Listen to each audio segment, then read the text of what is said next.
Hello everyone and welcome to Season 7, Episode 27 of Pro Wrestling's Top 50. I'm your host Travis McNeil, and today we continue our countdown of the top 50 matches in CHIKARA history with match number 24 on our list, which is the steel cage match between Claudio Castagnoli and the late great Brodie Lee from the CHIKARA Style and Substance event held on September the 7th of 2008. Two big dudes throwing each other around into a steel cage. What is not to love about this match? But as the nice little icing on the cake for this one, it feels really different for a CHIKARA match. CHIKARA had a very limited amount of steel cage matches during its run. I believe there was only two. I could be forgetting one, but definitely in my head there's two that I remember. This one absolutely being the better of the two. But this is a really, really fun match. A fun feud too that in a way I guess kind of came out of nowhere when these two first locked horns. I didn't really expect it to kind of turn into what ultimately ended up kind of being the premier CHIKARA feud of 2008, I would say. Brodie Lee, when he made his CHIKARA debut, he was the Right Stuff Brodie Lee. Basically had like a New Kids on the Block boy band style gimmick. That, you know, I mean, was fun as like a lower card comedy act, but, you know, he's got size to him and strength, and it really kind of didn't fit. You know, I've mentioned this in previous videos where I've spoken about Brodie Lee, where, you know, he used to wrestle in my hometown before he really ever had a big break and stuff like that. And you could tell he was just a guy with a lot of potential that needed to find his role and his way. And ultimately, he ended up doing that by becoming the big rig Brodie Lee, predominantly in CHIKARA. And, you know, just such a better role for that guy, right? He could finally be, you know, the monster that I think was always living inside of him. So throughout, you know, 2008, he brutalized and bullied the CHIKARA roster, locked horns with a lot of the smaller guys and just, you know, absolutely pounded and beat them into oblivion, booted their heads off. You know, I think a lot of us probably remember the classic, you know, match opening to his match with Tim Donst, where he just, you know, big booted his head right off his shoulders at the start of it.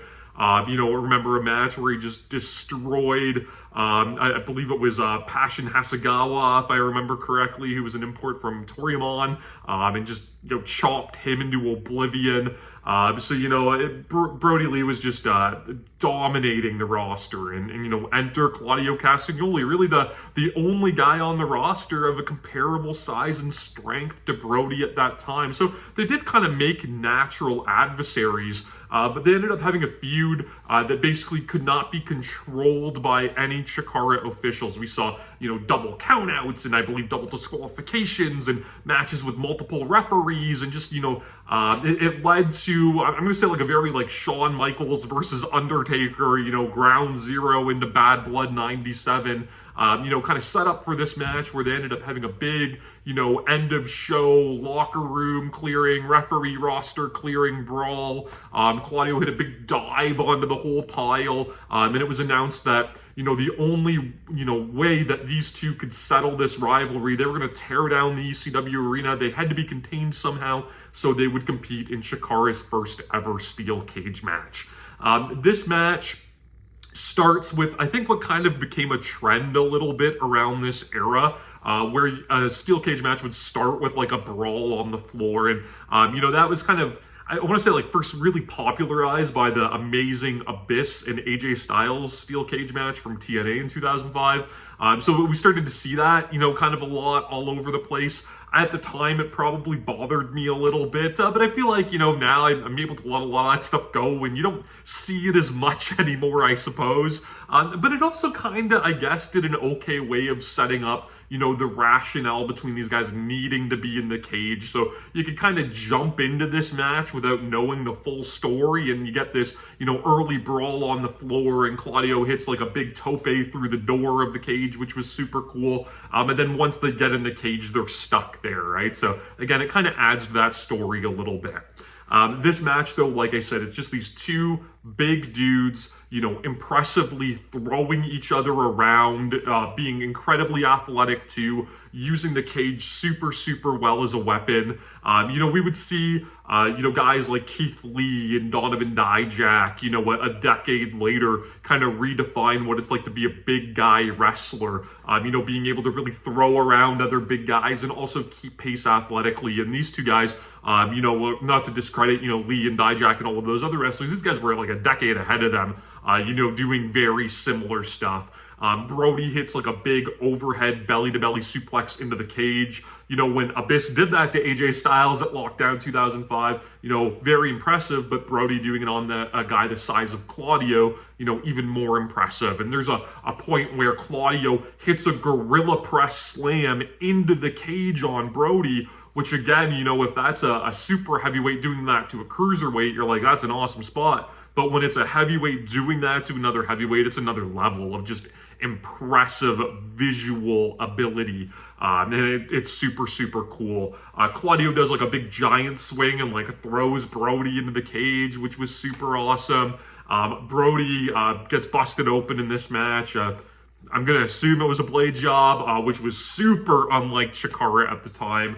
CHIKARA, to the best of my knowledge, never had any, purpose, any wrestlers purposely bleeding or blading or anything like that in a family-friendly promotion. But I think that's what happened here. Maybe kind of similar to the, CM Punk and Jerry Lawler cage match, or the Batista and Chris Jericho cage matches, the very famous matches during the WWE's PG era where wrestlers bladed and got fined for it.